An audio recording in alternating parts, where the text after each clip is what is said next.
Uno pensaría que las revoluciones pueden ser por cuestiones ideológicas, porque no estamos a favor de una postura de extrema izquierda o de extrema derecha.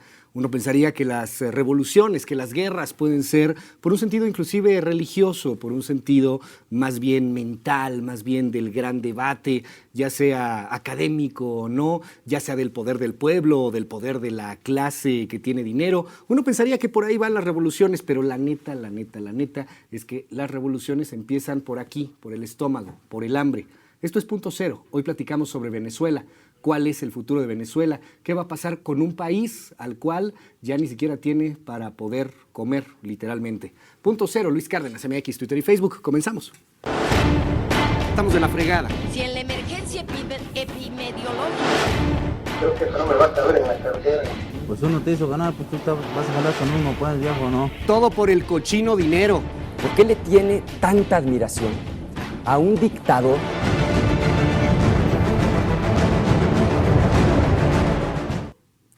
Si García Márquez lo podía hacer, porque dijo García Márquez que él realmente no inventaba las historias, sino que él realmente escribía lo que alguien más le había contado. Si García Márquez lo hacía, ¿por qué yo no? La frase que le dije hace un momento no es mía, es de el doctor Eduardo Rosales. Las revoluciones empiezan por el estómago y está aquí el doctor Eduardo Rosales. Qué gusto saludarte, doctor. Estimado Luis, un gusto estar en este espacio. Oye, perdón por volarte la frase, pero es que es una frase que nos has dicho a lo largo de muchos años que hemos colaborado y se me ha quedado muy marcada. Uno piensa que puede ser por otro lado, la revolución, la guerra empieza por el estómago. He de confesar que esa frase en algún lado la leí. Tampoco es tuya. Tampoco es mía. Está bien, hombre, está de moda el plagio. Está de moda el plagio, hombre. Pero tu tesis sí está bien, ¿no? Sí, esa sí. Qué bueno. Qué bueno. Esa sí, no hay ningún problema. No hay ningún problema. Doctor Eduardo Rosales, qué gusto saludarte. Gracias por estar aquí con nosotros. El día de hoy, pues vamos a platicar sobre el tema de Venezuela, qué es lo que está sucediendo con esta nación. Luego de varios años de un gobierno, primero por Hugo Chávez, que le daba a manos llenas al pueblo, la gasolina era muy barata, había servicios de salud y todo el mundo pensaba, particularmente los venezolanos, que bueno, pues Hugo Chávez había llegado para llevar justicia a la población, pero ya lo advertíamos desde hace mucho tiempo, todo cuesta, o sea, nada es gratis, no, desgraciadamente pues no hay así como que la abundancia eterna y una mala administración pues le ha reventado hoy a Nicolás Maduro. ¿Qué decir de Venezuela? ¿Por qué Venezuela está en estos momentos así, con hambre? Bueno, primero habría que señalar, ya se ha mencionado, pero no está por demás subrayarlo, Venezuela está sumida en una profunda crisis política, económica, social y yo diría también hasta humanitaria en este momento.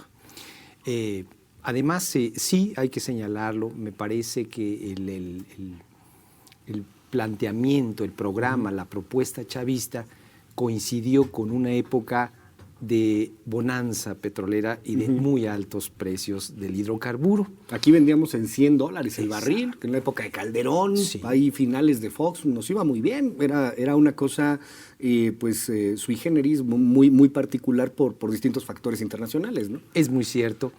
Y una vez que se derrumba el precio del petróleo, bueno, pues entonces es cuando muchos países, pero en el caso de Venezuela más, sufren precisamente de esta carencia del ingreso de divisas.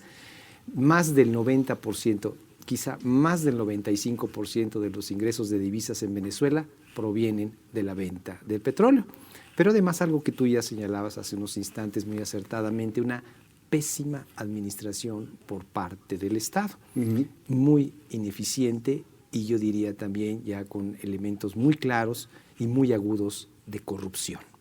Es más, a mí me preocupa en este momento, y perdón que me enfoque hacia ese aspecto, en el que este gobierno incluso se ha ido militarizando. Me explico, 1/3 de los ministerios equivalentes a nuestras secretarías de Estado ya están en manos de militares, ya sea militares en activo o militares retirados. Pero hay muy serios cuestionamientos a los altos mandos, altos miembros del ejército, por ejemplo, que incurren en el contrabando de combustible, en actividades de narcotráfico y que sacan, por ejemplo, jugosas ganancias de los contratos de compra de armas a países como Rusia y China. Son muy severos. Pero además, ellos ya tienen también el control de la distribución de los alimentos que son subsidiados. Entonces, bueno, por esta razón nosotros hemos llegado a afirmar que sí, es el gobierno de Maduro el que es el directamente culpable de esta situación, pero además no se ha sabido diversificar esa economía, sigue dependiendo del petróleo. Pero además no es un gran exportador de petróleo Venezuela, Y y además casi todo se tiene lo vendía a muchos Estados Unidos, competidores, ¿no? y la mayor parte va exactamente hacia Estados Unidos. Pero, a ver, entendamos primero cómo llegamos a este punto, porque creo, digo sin defenderlo, pero a lo mejor el chavismo tuvo ciertas cuestiones positivas, ¿no? A lo mejor en algún punto le fue bien, y de pronto que llegara un Nicolás Maduro, pues sí, era el que estaba ahí al lado, el que le tocaba llegar, pero pues no era la persona más preparada. ¿Cómo hubiera sido, caso hipotético, doctor? Luego los internacionalistas y los analistas juegan mucho con estos escenarios hipotéticos. Caso hipotético, si Hugo Chávez viviera, ¿esto hubiera pasado? O sea, ¿así estaría a este nivel la crisis? Es probable que sí.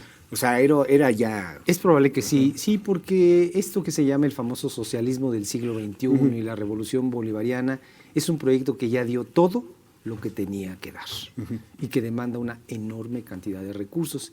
Y podemos decir que en el caso de Venezuela incurrió en una falla que es muy elemental.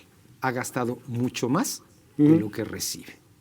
Entonces digo, Vas a tronar, vas a quebrar. Exactamente, tarde que temprano se va a ver esto que se está viviendo en Venezuela.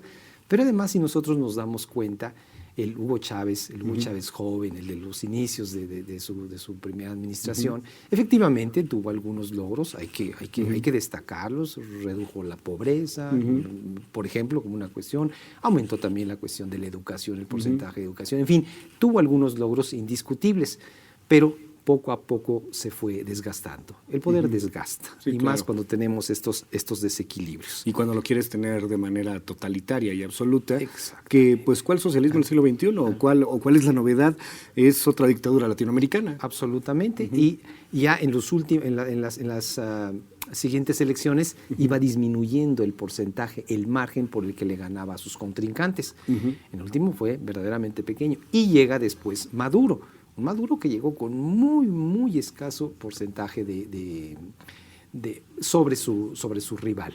Pero además Maduro, sí, ahí mal y de malas, no es la persona indicada, era el delfín de Hugo Chávez, pero fue un auténtico desbarajuste, un desastre, desde aquellas desafortunadas frases de que hablaba con Chávez, con aquel pajarito. Con un pajarito que se Sí, aparecía, etcétera. exhibió este populismo, esta demagogia, pero sobre todo la ineficacia y la incapacidad de poder dirigir a la primera reserva mundial de petróleo y de gas. Es una lástima, es una desgracia que se encuentre postrada en esta situación y además liderando los índices de miseria, los índices, por ejemplo, de delincuencia en muchos de los países, de criminalidad en muchas de las ciudades venezolanas, liderando también la inflación, la más alta del planeta, que se calcula que será alrededor del 500%. 500% según cálculos del Fondo Monetario Internacional, y que me parece son conservadores, porque no se tiene acceso a datos duros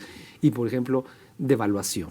¿Sí? Y crecimiento negativo. Déjame hacer una pausa, doctor. Regresamos, platicamos a detalle al respecto de este tema. Uno, del perfil en particular de Nicolás Maduro. ¿Quién es? ¿Cómo es que llega un hombre de estas características a manejar una de las reservas más importantes? Me dices la reserva pues, más importante de petróleo, de gas y la crisis económica que tiene que ver con deuda, que tiene que ver con muchos aspectos en Venezuela. Hacemos una pausa. Luis Cárdenas, MX, Twitter y Facebook. .0. No le cambien.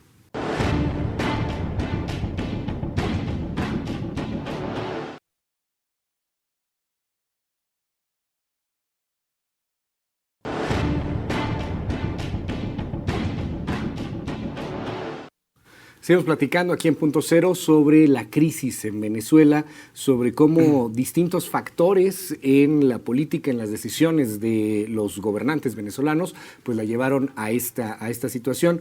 Doctor Eduardo Rosales, nos decías hace un rato, bueno, la cosa es muy fácil, los están gastando más dinero del que pueden obtener. Sin embargo, ante el hambre, ante la desesperación, ante muchas cosas, seguimos viendo cómo hay una parte importante de venezolanos, o no sé ya qué tan importante sea, pero al menos así se vende a nivel internacional, que los están apoyando. Recordemos estas imágenes, las imágenes de los chavistas que estaban entrando a la Asamblea, al Congreso, pues con el riesgo inclusive de desconocer ya el Congreso, porque todo el mundo ya se está desconociendo, la Asamblea por algún momento desconoce el Ejecutivo, el Judicial les dicen ustedes están en desacato, no nos pongamos así.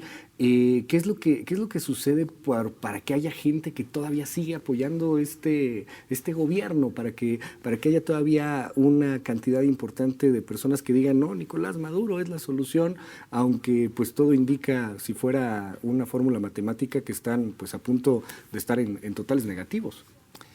Bueno, siempre hay fans, por así decirlo, simpatizantes de determinada corriente o fanáticos. Sí, siempre los hay.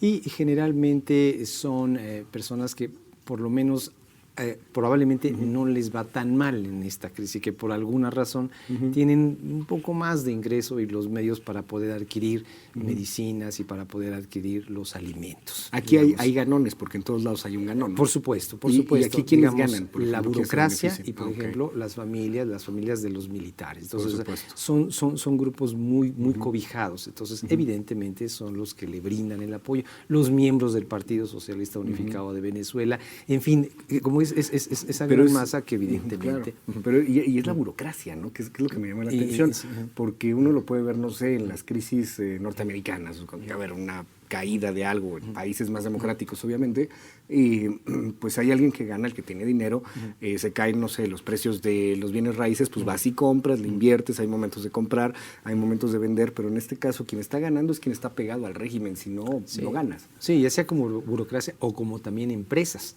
que trabajan para el gobierno. Entonces, digo, este grupo generalmente siempre las élites que están, pues evidentemente, pegadas, vinculadas al gobierno son las que evidentemente siempre lo van a apoyar. Lo que pasa es que este grupo sí ya cada vez es menor. Estamos hablando de un apoyo entre el 15, el 16, 17% y en descenso de toda la población. Estamos hablando ya prácticamente de un 80% que está en absoluto desacuerdo. Razón por la cual en las pasadas elecciones la oposición, la Mesa de la Unidad Democrática, que es una asociación, es una alianza de más de 30 partidos venezolanos, logró mayoría en el poder legislativo, que es una asamblea, el poder es un sistema unicameral. Entonces ellos ganaron, pero en este momento, desde luego, como ya la oposición tiene esa mayoría en el Congreso, en la asamblea, entonces eso ya no le gustó al régimen de Maduro. Y hasta hace unas semanas el Tribunal Supremo de Justicia declaró nulos todos los actos del Poder Legislativo. O sea, el tribunal desconoce el legislativo. Digamos que el Poder Judicial desconoce al legislativo. Exactamente. Y el legislativo a su vez medio desconoce al ejecutivo. Desconoce al ejecutivo. Lo que pasa es que el desconocimiento del legislativo y incluso la posibilidad de generarle un juicio político a Nicolás Maduro no tiene ningún efecto práctico ni político. ¿Por qué? Pues porque ha sido declarado nulos todos sus actos. Entonces, realmente en Venezuela solamente hay el Poder Ejecutivo y el Poder Judicial que está absolutamente sometido al Ejecutivo y lo que también ellos denominan el Poder Electoral, que también está sometido al Poder Ejecutivo. Entonces, en la práctica desapareció, por así decirlo, el Poder Legislativo. Sin embargo, tenemos a un Enrique Capriles que no llama necesariamente a la violencia. O sea, si hay marchas, está la toma de Venezuela, etcétera, y tenemos líderes de oposición importantes, pero no vemos a alguien que esté buscando entrar por la vía armada, pero no veo una vía legal. No, yo creo que es muy poco probable, es más prácticamente imposible que Maduro dé permiso, por así decirlo, de vía libre a un referéndum revocatorio. O a una elección en donde pierda. O una elección en la que pierda. Aquí el problema es que pudiera él incluso desconocer y llamar a elecciones anticipadas para renovar al Poder Legislativo, pero ya con algunos candados y con algunas fórmulas que le permitan volver a controlar al poder legislativo. Pero la gente se va a hartar. Sí, O desde sea, digo, ya luego. está harta. Es una apuesta muy riesgosa, es una apuesta absolutamente más riesgosa y en este momento, y ya lo vimos en la toma de Venezuela, esta multitudinaria marcha de más de 1 millón de personas, Con quizá muertos. la más grande de la que se tenga memoria. Claro. Y además por ahí hay algún muerto y probablemente una persona que quedó está gravemente herida, que se pueda contar pues entre los muertos, heridos, detenidos, en fin, empieza la represión. Sí me parece que la oposición ha sido cauta, prudente, que tampoco le quedan muchas alternativas, porque el ejército está del lado de Nicolás Maduro. Recordemos que Diosdado Cabello pues, es el segundo hombre fuerte, por así decirlo, de Venezuela, y que tiene una fuerte ascendencia sobre todo los militares. Es decir, mientras tenga el apoyo del ejército y de los cuerpos policíacos, Maduro no va a caer. En tanto, no crezca este descontento popular, pero y bueno, él con las salidas demagógicas de que la derecha, la fascista, y el imperialismo, que debe tener alguna injerencia, pero que de ninguna manera es el factor fundamental, es la ineficiencia. Y además ha tachado al poder legislativo de inepto, de la peor desgracia que tiene el siglo un poder, XXI. o sea, es lo que hizo Hitler en su poder. momento y lo que hicieron algunos otros dictadores en su momento. Salimos a la calle aquí en México, doctor, le preguntamos a la gente qué opinan de Nicolás Maduro, es buen gobernante, es mal gobernante, qué opinan al respecto de este tema. Esto fue lo que nos dijo la gente aquí en la calle, aquí en nuestro país. Obviamente, pues hacerlo en Venezuela es prácticamente imposible. Entonces, aquí nos dijeron esto. No, mucho autoritarismo de parte de él y bueno, acá tenemos los nuestros también. Pues mira, yo lo veo como, no lo veo tan viable la forma en que maneja. Digo, para mí se me hace un dictador. No lo sé, pues no lo sé. Es que eso en Venezuela lo sabrán. Bueno, realmente no sé mucho, solo lo de las noticias. Regularmente son parciales y emitir una opinión, vaya, es que es complicado, pero por lo menos lo que los noticieros dicen, viven una situación complicada. No, me parece que no. Pues igual las condiciones de la gente yo creo que no son las óptimas que se necesitan para un país así. Bueno, aparte de lo que decía la gente en la calle, hablamos de Nicolás Maduro, hay un rechazo, pero obviamente en Venezuela, pues nos dices, hay un 16%, 15% que está apoyando este gobierno. Y yo insisto en el tema, entonces, ¿cómo poderlo cambiar? De pronto se me ocurre algo como lo que sucedió en Egipto en su momento, en donde cambiaba más o menos el mismo régimen, en donde llegaba gente del ejército, pero a final de cuentas parecía que era lo mismo. Dentro del discurso del imperialismo, doctor, ¿qué puede hacer el imperialismo? ¿Qué podría hacer? No sé, por ejemplo, la Organización de las Naciones Unidas, ¿qué podría hacer el gobierno norteamericano? ¿Qué podría hacer alguien para realmente tener un cambio de gobierno? Se supone que no deben de hacer nada, pero vamos, los hechos lo hacen. Bueno, por ejemplo, la Organización de Estados Americanos podría invocar la Carta Democrática, ¿no? Pero me parece que también muchos de los países de América Latina no quieren involucrarse de más, no quieren tener alguna fricción mayor con el régimen venezolano. Y además también hay algunos países que lo apoyan, como Cuba, como Bolivia, como Ecuador, pero porque también reciben beneficios de Venezuela, cada vez más limitados, pero finalmente reciben beneficios. Nicaragua también es y desde luego que los apoya.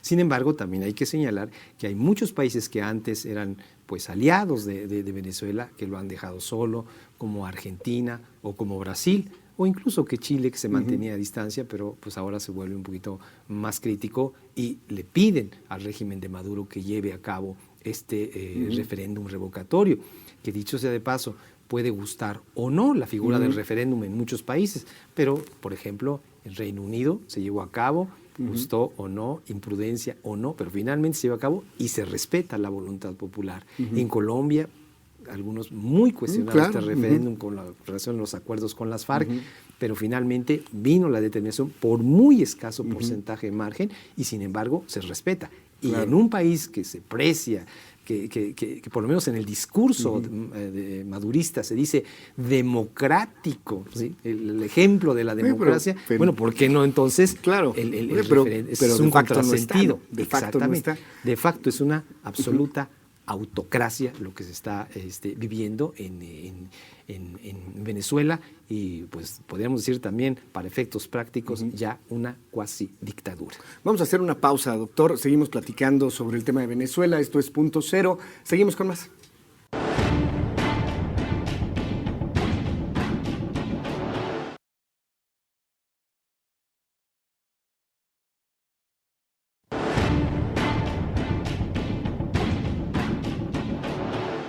Seguimos en Punto Cero, estamos platicando sobre Venezuela. Doctor, pues ya casi para finalizar, el panorama es totalmente desolador, o sea, por la vía democrática se ve muy difícil que se cambie el régimen.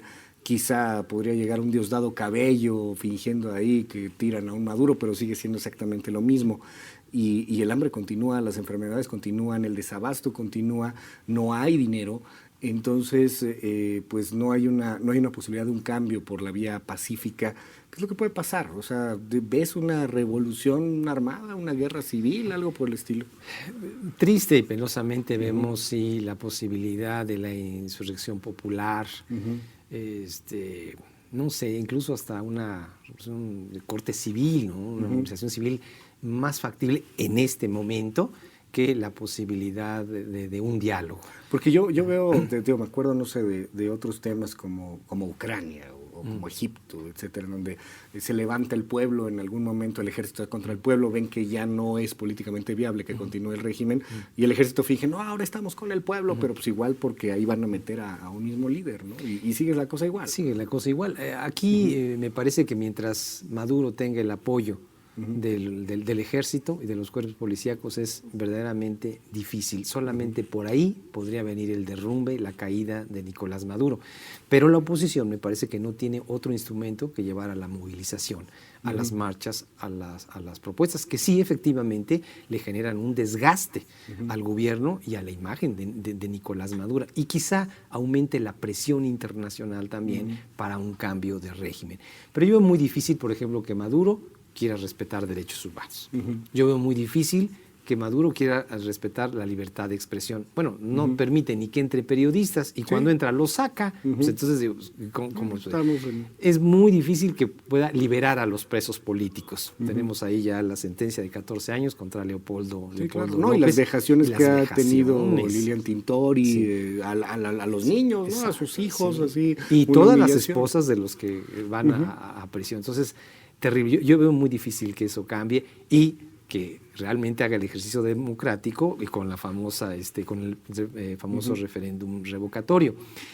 Lo que sí me preocupa es que, por ejemplo, Enrique Capriles, que es el gobernador del estado de Miranda y uno de los líderes, quizá la cara visible de la oposición, incluso ya tiene una determinación de tribunales que no puede salir de Venezuela.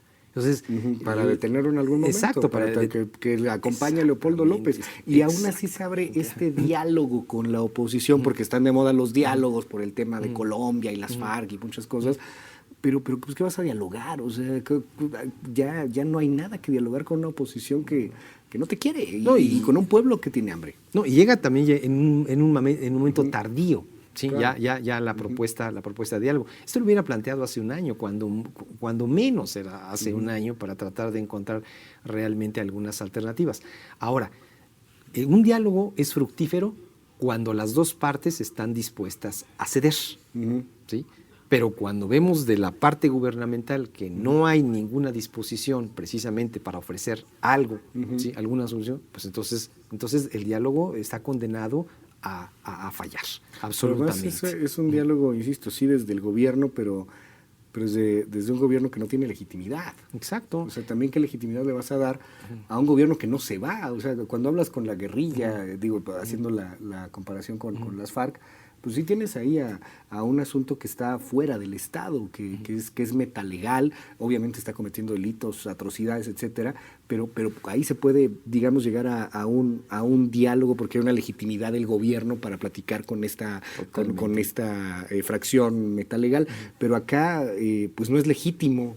Entonces, ¿cómo le entras? O sea, el mismo gobierno no tiene legitimidad para poder platicar con la oposición. Es como si el gobierno te concediera algo cuando lo que quiero es que te vayas. Sí, ¿no? Y hay un punto de no retorno. Y además, cuando hay que subrayarlo, el índice de popularidad de Nicolás Maduro, como lo señalábamos, está alrededor del 15%, pero con el hambre, con esta crisis humanitaria encima de los venezolanos que no encuentran lo básico, que no encuentran medicinas. Y bueno, pues qué tantas imágenes nos han llegado de Venezuela, como que, por ejemplo, en muchos de los hospitales, en vez de cuneros, en vez de cunas para los niños, cajas, ¿no? son cajas de cartón. Entonces digo, así francamente no se puede, y con un Estado un gobierno más bien que ha estatizado muchas de las empresas y que ahora son absolutamente improductivas y plagadas de corrupción. Maduro y Venezuela le debe hasta la camisa a China, están ahí intercambiando petróleo y bueno, está en el peor de los escenarios, pero rápidamente te preguntaría, veía algo que está sucediendo en Sudáfrica, por ejemplo, algo que está sucediendo en algunas partes de África en donde los chinos están invirtiendo y casi que están comprando la zona. Hay lugares en África donde les enseñan chino ya en lugar de inglés, ¿no? Por ejemplo, totalmente. ¿Ves alguna posibilidad ahí? Que a lo mejor China llegue y diga, a ver, yo les ayudo aquí, pero vamos a hacer de Venezuela territorio chino de facto. Bueno, obviamente no va a ondear ahí la bandera, ¿no? Sí, claro. Bueno, China, al igual que Rusia y al igual que Estados Unidos, no tienen amigos, solamente tienen intereses. Y colonias. Puede decir, una forma disfrazada de colonias. Y están inmersas, pues también, por ejemplo, China y Rusia, inmersos en una batalla geopolítica con Estados Unidos. Entonces, el interés, efectivamente, de China, por ejemplo, para con Venezuela, pues no necesariamente altruista ni filantrópica. Es geopolítico y económico. Muy claro. Yo te extiendo líneas de crédito y de financiamiento a cambio de la venta de materia prima, en este caso de petróleo, que es lo único que tiene Venezuela. Y Venezuela sigue en este círculo vicioso de vender materia prima y comprar productos manufacturados, lo que generaba, lo que comentábamos off the record, un intercambio desigual y una ganancia que se va siempre en favor de los que venden la manufactura. Entonces, China ya le ha extendido unas fuertes líneas de crédito, pero a cambio de petróleo. Y es más, yo creo que esto es hasta complicado y peligroso, porque una parte de la producción de Venezuela ya está comprometida con China. Entonces, cada vez se reduce la cuota de exportación.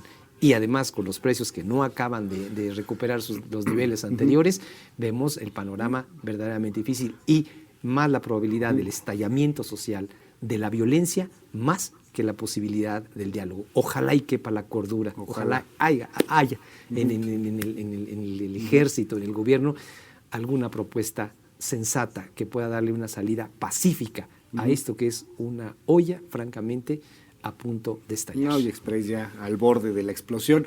Doctor Eduardo Rosales, como siempre, muchísimas gracias por estar con nosotros. Te seguimos en Twitter, te seguimos en Facebook, ¿cómo? Estamos en Facebook como Eduardo Rosales Herrera y en Twitter como @Rosales Herrera. Un gusto estar en este espacio. Un saludo a toda la teleaudiencia. Muchísimas gracias, doctor. Cuídense mucho, descanse, pásenla muy bien. Nos escuchamos mañana tempranito en punto de las 6 de la mañana en la primera emisión de Noticias MBS. Que tenga una excelente noche. Bye, bye.